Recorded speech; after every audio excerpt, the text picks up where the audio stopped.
for the finals. Yeah. Sure. Thank you. Okay. See you soon. Bye-bye. Now, Martin, or together with Roman, are you going to present together, or? Yeah, partly, maybe my is the most of the part, and I try to share the screen, but I don't know. Yes. Maybe we need to stop Jiří from sharing. Yeah, now I think you can start sharing. And there is a button in the middle. Yeah. Okay. Yep. You see. So I will leave you presenting. Whenever you need something, just tell me. I'm going to mute myself so that I'm not interrupting. So I was just a bit challenged how to talk about the studio that is 2 years old, but the question was that we should put some more information than just presenting the project. So I decided to really show the project we did at the university for a longer time, because I was always a part of kind of experimental studio, and I was all the time bit struggling with this computational design and how it really fits to my understanding of architecture. Because we'll get later to this, but was kind of study theory of architecture as well. My PhD thesis was theoretical. I was at a scholarship that was about the theory, so I will put a bit theory inside.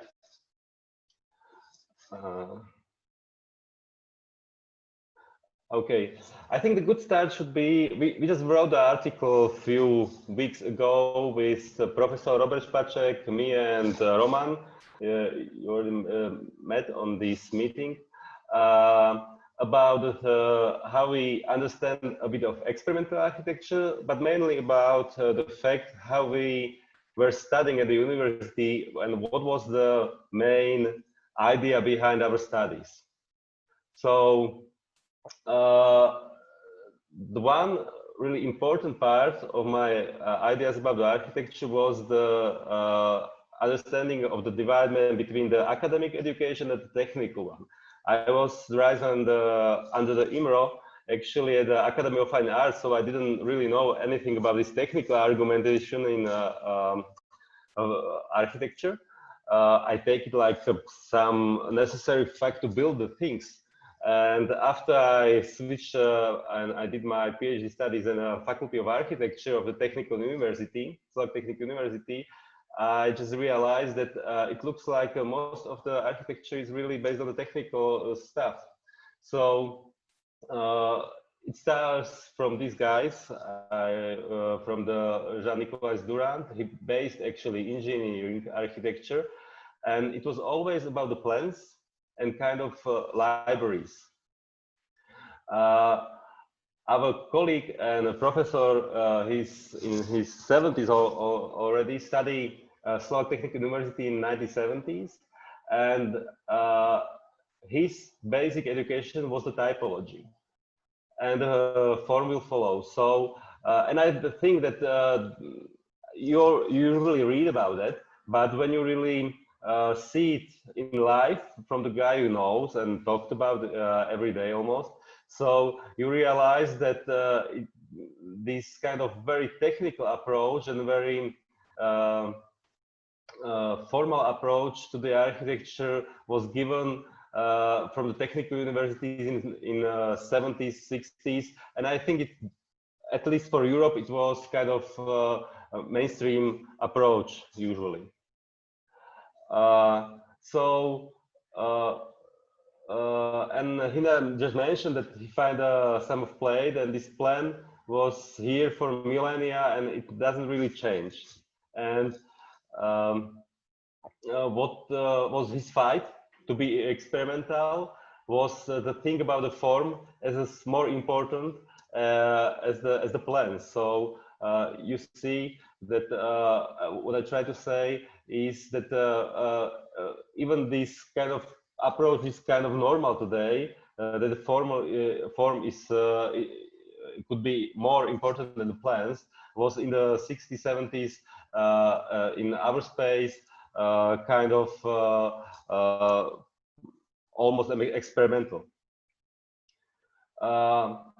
My part of the article was about this postmodern, where we were started talking about diagrammatic architecture in our studio. When I was a student, it was around the 2000, before 2000, last century actually.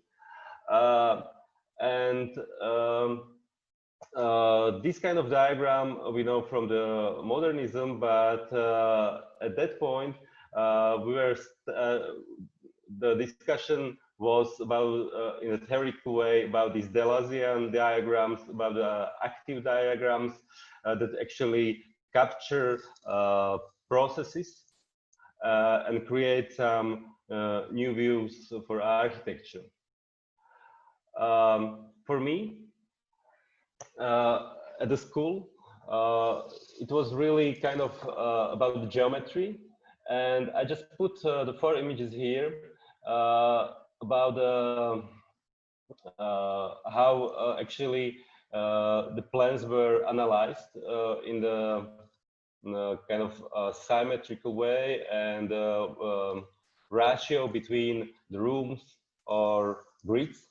And you get like a Palladio, his original one, then the Witkover diagram of Palladio on the left, and of course Colin Rowe, Corbusier analysis, and then Peter Eisenman. What is important probably, it's a kind of geometrical approach with the Peter Eisenman, deconstruction of the guy. He used the geometry very different way, but still it was a geometry. And I like that approach at that time. What it's probably necessary to mention that Colin Rowe was the student of the Witkover, and the Peter Eisenman was the student of the Colin Rowe. So you see some kind of a line of thought that goes through. And at that time I did a project that actually follows the idea of Palladio. Somehow, I mean, understanding the Palladio different way, and it was based on the topic of mutations. So this is the box, which is kind of basically written with the 3 digits, like points in a Cartesian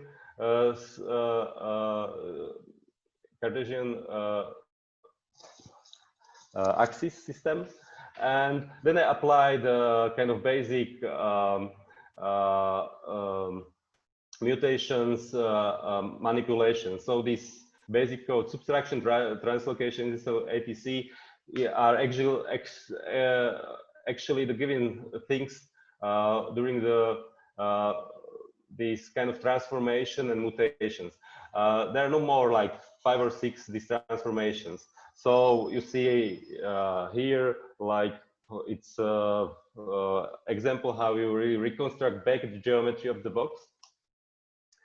Then I actually try to draw kind of system that could incorporate the geometry of the Villa La Rotonda by Palladio, and move these mutations and creates new kind of new form that was actually mutation of the villa.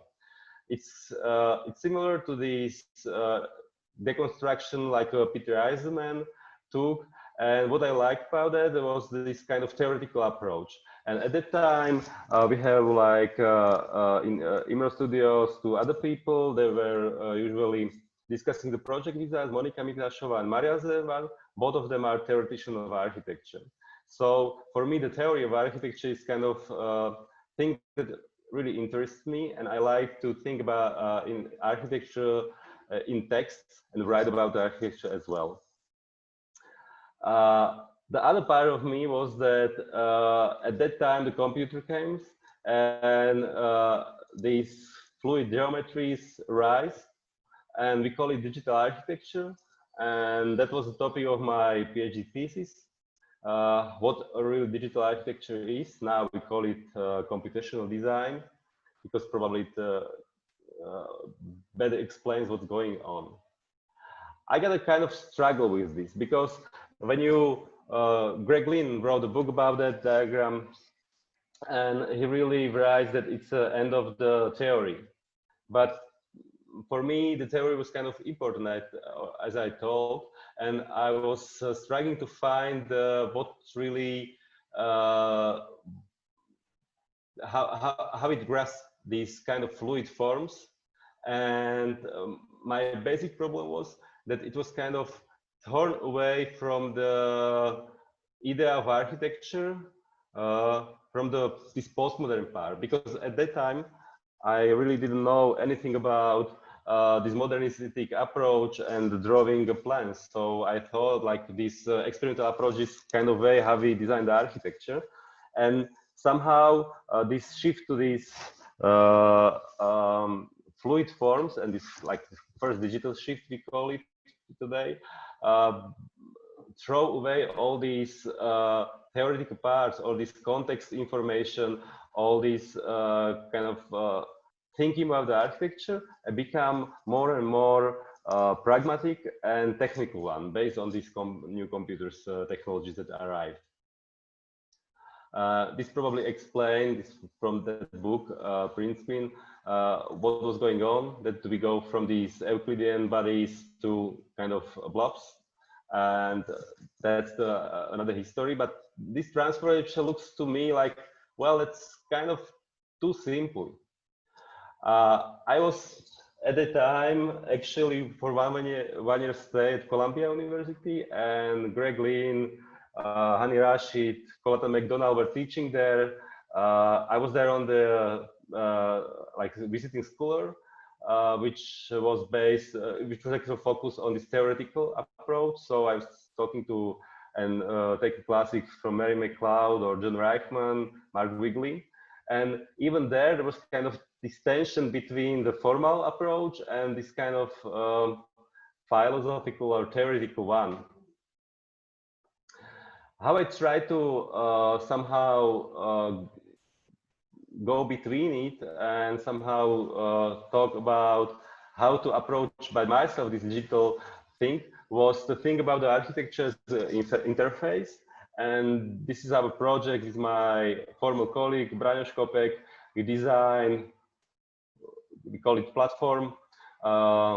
It was a project for British Council and the city of Košice. They were searching for some kind of small design that could make like a concert, exhibitions, and such things. So we designed like a very simple shape, but it was possible to really change them. You can turn them.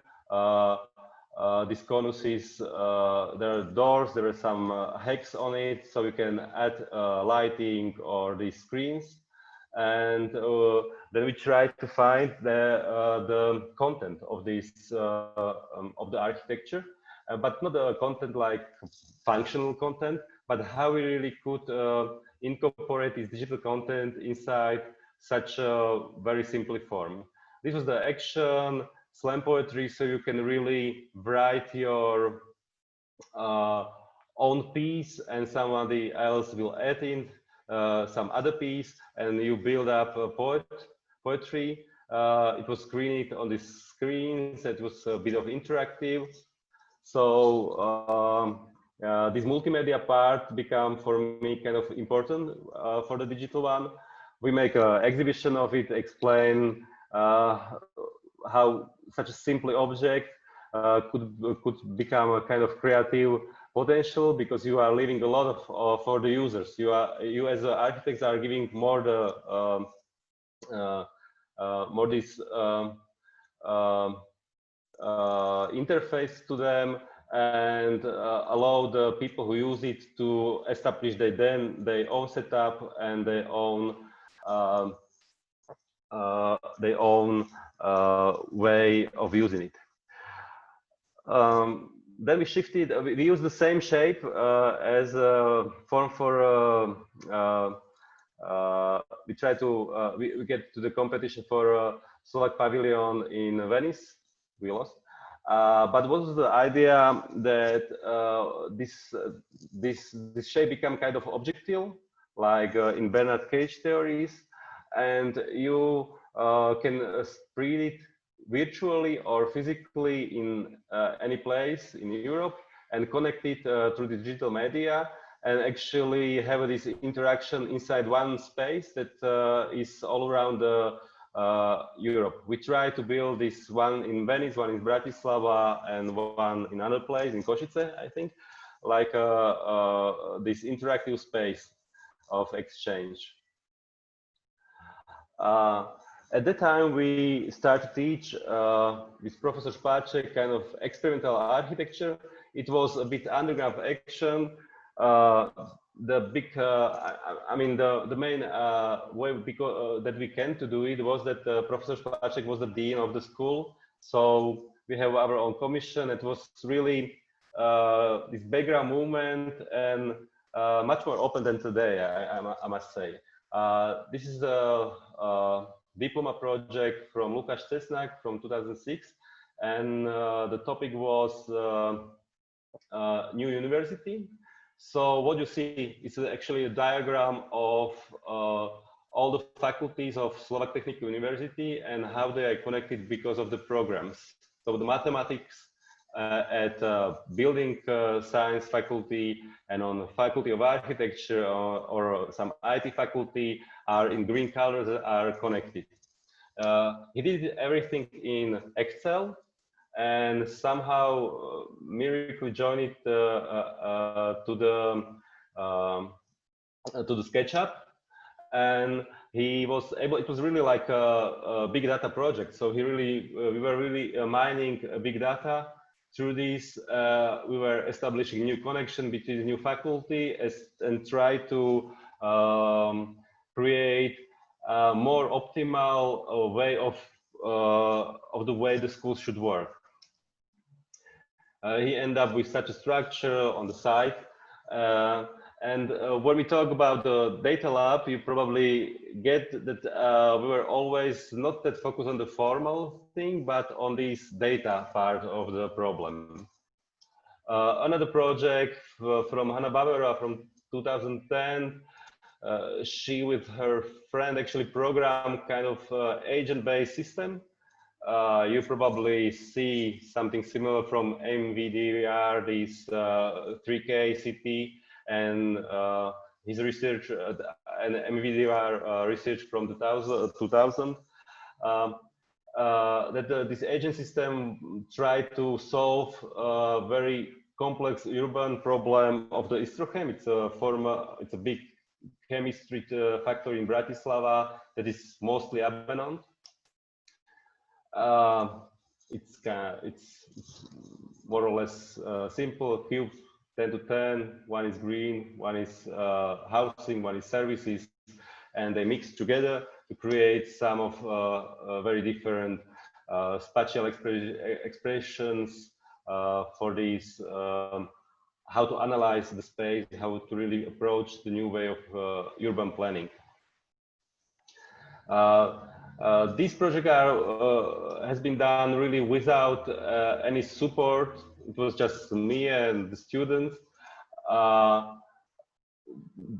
The last project, probably from this point of time, my student Ondrej Köver make kind of generative green building, because the part of my I'm teaching at the experimental and ecological Institute of Slovak Technical of the Faculty of Architecture. So the ecology become kind of another driven moment for our thinking. And what I try, actually, this was the name Generative Green Building Design and so on is the name of the article. So I think you can find it on the internet, because after the project I really liked, I tried to somehow theorize it a bit and think about it in the text to really find out what is interesting. The project was mainly about self-sufficient building, but not self-sufficiency the way we know it, like the technological aspect, but really as a kind of huge diagrammatic approach that incorporates all the needed aspects of the building. So you have water, electricity, sun, lighting, actually the aesthetic part. And just to use the grasshopper, you are really able to create a different formal interpretation of the problem of this self-sufficient small housing project. Andre really starts with the aesthetical part. So he analyzed different kind of design by the architects, and what we really find like nice or what become ugly in because the site was really like something similar to this. It was the old the formal vineyards over the Bratislava, so a natural landscape, and he really analyzed percentage of the building in a natural environment to really to see what is pleasing, still pleasing, and what is too much. And according to that performance, he tried to, from the pictures, find appropriate formal explanation of the building. Another part was the performance part. So all these energies should fluctuate and create some kind of biosystem that will fulfill the goal to really be self-sufficient. The final form, it was a diploma project, and he was a bit afraid whether he will he will pass. So it becomes kind of normal house. However, for me, this formal part, it's not so important. I was forcing him to go a bit further, but it ended up like this. The other part, for me, this theoretical was we did this Duna bird observatory, the watching station with Bergen School of Architecture. We actually built it by hand, and what became it was a big it was a workshop in Bergen, it was a workshop in Bratislava, in Slovakia, in I think 3 or 4 workshops. And when we start to discuss the topic, we have kind of very good lecture about the bird watching, and in one point it became apparent that we are not really going to design for the human. It's more like for a bird, because if you want to watch the birds, you need to design the building the way that they are not disturbed. So there was the one parameter, and the another one was that okay, we can build a kind of monument.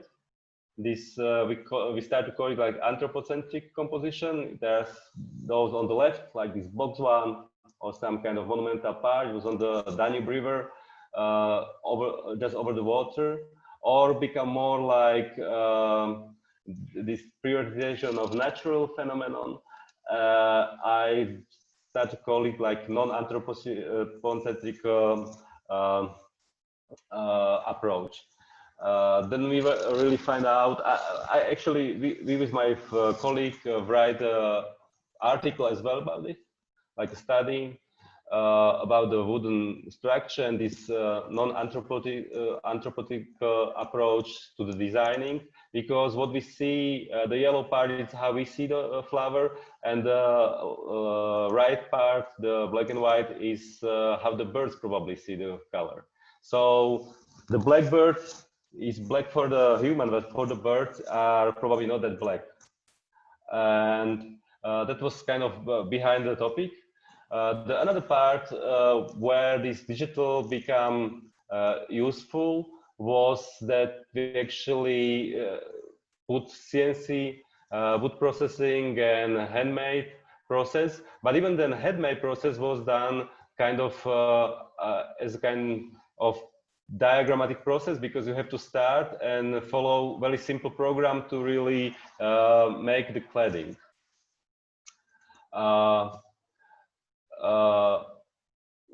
our studio, the DataLAB, has been established in 2018, as I said, and we could call it like at the start of the it happens actually at the start of the second digital turn, or maybe a bit later. What we try to explain is that we have this modernist line, then what was I referring, what actually Eisenman attacked as with the postmodern approach and deconstructivist approach. Then we have this Greg Lynn approach with the fluidity and the spline approach, and it was, I think we took it from some literature. It's like a Retzin curve that is based on a pixelation and orientation.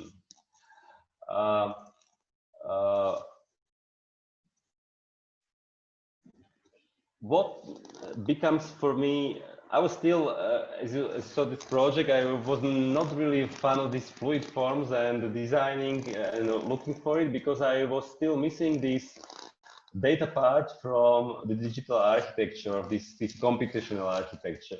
I never saw behind it forms some kind of the potential that actually I saw in the computers. For me, this article I wrote about, it was a short study on the book The Second Digital Turn by Mario Carpo, and he was there explaining this voxel approach to the problem. Actually, the voxel is the I mean, like idea, as well as kind of formal explanation of the problem, joined for me the data part and the aesthetical part or the visual part of this computational architecture. So somehow I become really interested in this problem, since I really see that in this we can understand it, and we go probably through it. That the voxel, we can explain. I mean, the simplest idea is a box, but it's not only the box. It could be information, it could be color, it could be almost anything. On the other side, we are able to create some kind of sets and setups that creates a form or formal explanation or something. It's not necessarily the physical one form, but it's kind of it could be diagrammatic approach. So we decided that with Roman that it might be a nice idea to base DataLAB around, or these first 2 years, around explanation or research on the voxel. So Roman will probably continue on this. So these are like a starts that we had this kind of like a, because next to the DataLAB we have the small course which is called Digital Architecture, and we are learning, teaching students how to use the basic tools, and this was kind of start of this voxel era, or how it's, or this second digital turn here in FA STU, that we were trying to teach them how to assemble some components, and to try to work the other way, that's not to work from top down, but bottom up. So to find out some kind of inspiring form around them, and then to try this geometry, to try to assemble and then to create the interesting structures. And these structures, then they are learning to, of these components, they are learning to modify and to incorporate some data into them, and then the whole structure is kind of like a holder of those data. So the form is a kind of like a holder of information and of the raw data. So this was like kind of, which is like a start of the semester, of every semester, that we have this kind of warm-up task, and they are kind of creating these structures. And afterwards, they are trying to reconstruct them in a computer. So, and to build digital model of the growing of it, or how this structure can actually be adaptable to some situation, to some case study as some particular site. I think we can go to the next project. That yes, that this project was about that. How to actually work with data, that the data from people. So he was working with kind of tracked data from users and how to process this data, and he was trying to do it with artificial intelligence, that the artificial intelligence actually can predict the movements of the people, and then so to predict some kind of future. And then he was, according to these predictions, he was creating the new form around it, the voxel form. And this way he kind of like created the museum of the time, because the AI is predicting the future, but the 3D printer is kind of printing it and making the past from it. So the building is kind of inscription of future and of the past. And he also worked with this kind of contrasting legible surfaces of the smooth, and then this kind of machinistic approach of the raw data of the voxels. I just want to add one thing, that actually this voxel approach, this first part, what is showing here like voxel, we were researching more like from the geometric point of view. So when you have, for example, some box and you are building the architecture out of it classical way, I mean the modernistic way, you are just adding on it, you just creating, you can split it and so on. In an approach, in this first digital turn, which is I mean the typical, this fluidity is typical for it. You actually are bending the things and creating some very rich structure by the bending and turning. And with this voxel, well, I'm talking right now only about the geometric aspect of the problem. You have this density, the scale of the voxel, and then how you really interpret it into the architecture. And this project was really about this understanding of the voxel. Maybe even the clear explanation is this is the tower for like a viewing tower, and it was really completely done in Grasshopper. And now we don't have a boxes, but the voxel is actually the beam, or the line that becomes a beam. And by just bending the beam and repeating the beam beams, you are creating the final form. So we were researching the problem of this geometrical voxelization and how we can really grasp it. What really works was this, and I think this project is really nice about it, that it was really, this project is a program. So you have really same, I can show you as a code or as these images, but I think there was really no input from like some kind of decisioning from the architect and for the author that in some point we need to bend this digital generative form to really fulfill our ideas. But Adam really make it completely like pure code that was usable as an architecture.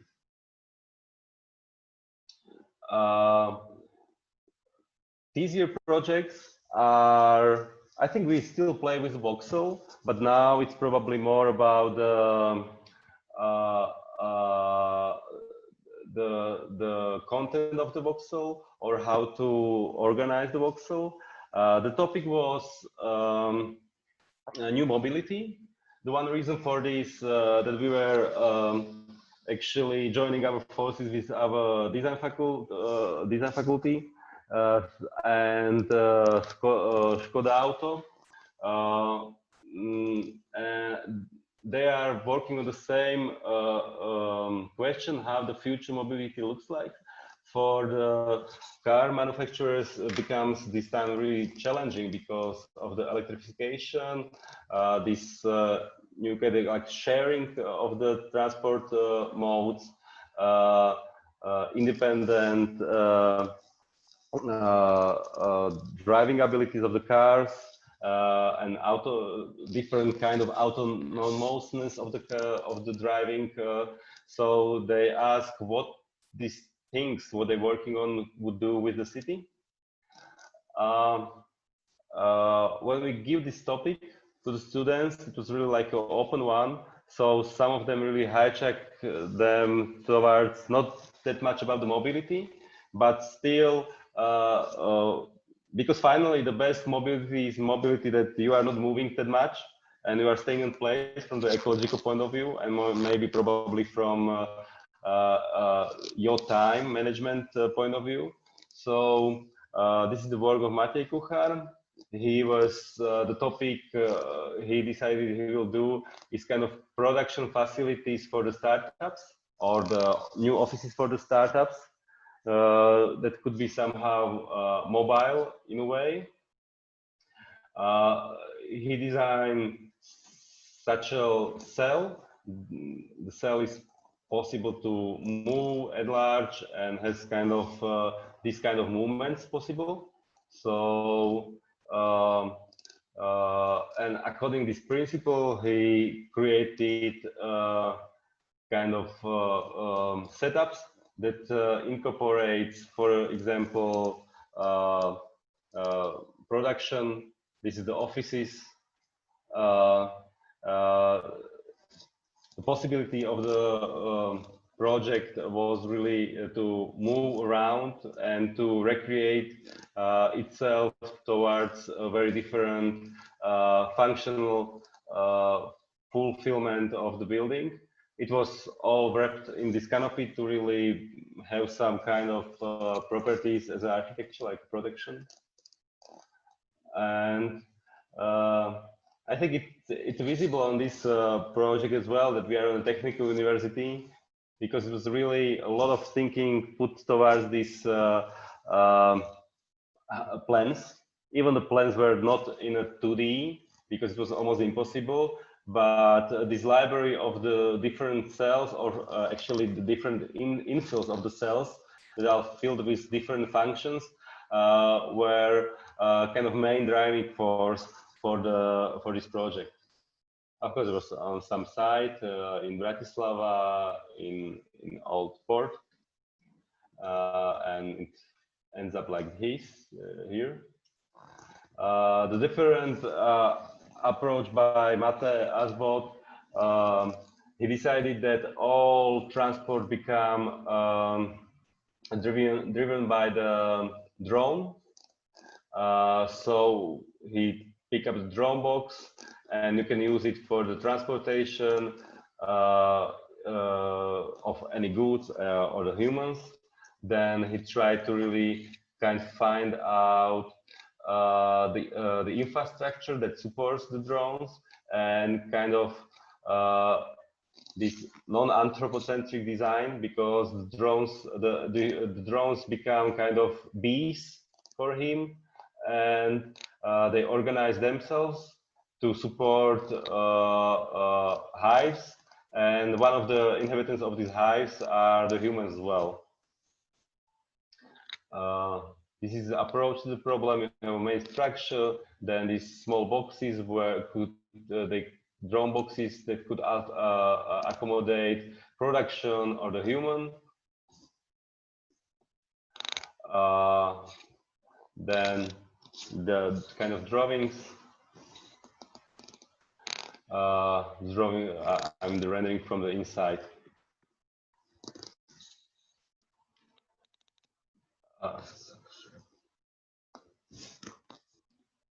To je so zvukom. Sorry with the sound. I don't know how to stop it. Okay. The last project was the diploma project of Alexander Kupko. And actually the building supposed to be the idea for the building becomes based on the fact that we can that the cars could have a very different shape, and the main idea is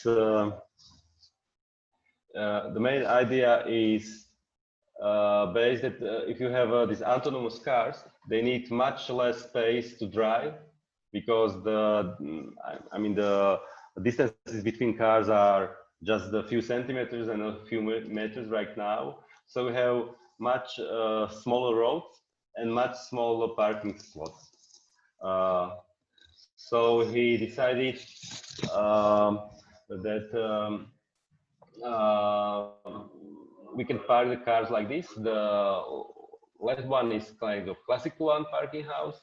This is autonomous part, half autonomous part, where the cars are actually driven by the artificial intelligence, but still use it as cars.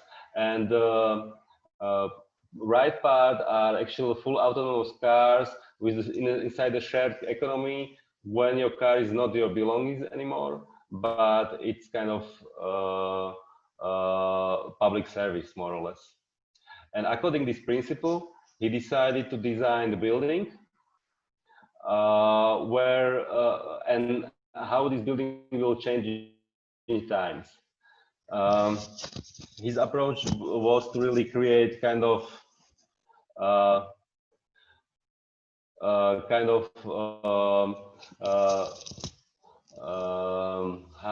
house that change instantly. So all these parts are movable. They incorporate, for example, here are cars, here are offices, here are communications, and I think housing is as well there. And the platforms are movable, the walls are movable somehow, they are able to move like on these columns. And with this approach, you really create kind of possible setups that is able to change the house. The idea was that it's not really changing every hour or every day, but it's more like change in the months or maybe the years to incorporate this new situation for transportation. Jumping somewhere. Okay, we are almost at the end, and so for me, what becomes interesting inside the digital architecture is this data-driven analysis, and the Voxel really makes me rethought my kind of a bit skeptic point of view for this computational design. And the strange thing is that after when I really find out that it might work somehow, and it gives me kind of a meaningful way how to continue with this research approach, the main direction of architecture become really conservative even more. And actually there was still is this movement of post-digital age and post-digital architecture. I mean, the collages are probably the best representation you see here, like that this is the way how the architecture works. It's probably more way how our society is heading, where it's going on. But for me, the danger becomes a really the problem that where we are closing the eyes, it doesn't mean that the technology will somehow disappear miraculously. So For me, this approach to the architecture, it's really somehow be able to grasp the future, and as an architect to be the relevant part of this decision process, which is going actually right now with the Zoom, and all these technologies are forcing our understanding of the space, of the human relationship, of the relation of the human body and the space to question even more. And I usually end up the lecture because there was the one question in lecture before that whether we need to know how to draw the plans and so on. I think it's probably necessary for an architect, but this is my favorite experimental architect, Lebbeus Woods, and he drew this image in, I think, 1880 or 90. In his theory, it's like a theory. It's like drawing theory. So we have really nice images about the cities of the future and his thinking. And it was used in 12 monkeys without his permit. So Universal has been supposed to really stop the screening of the movie on everywhere on the whole world. So they somehow settled the dispute, and it was thought that they really make a lot of money out of it, probably more than any other architect for his career. So thank you for your attention. If you have some question for me or for the Roman, please ask us. Thank you for sharing with us. Wait, now I'm not really sure if you can hear me. Oh, but yeah. So please, are there any questions? You can even switch on your microphone and ask, or even comment, or whatever would you like to say.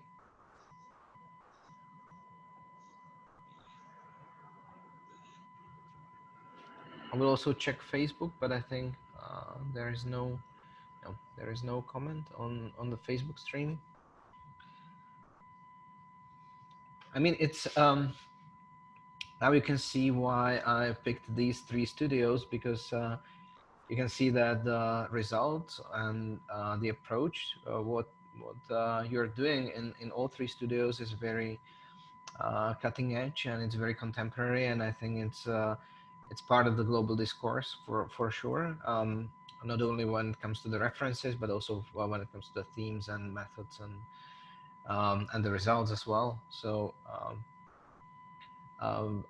from my side, it's just a big congratulations to what you have achieved. I'm very happy that occasionally I can be part of it.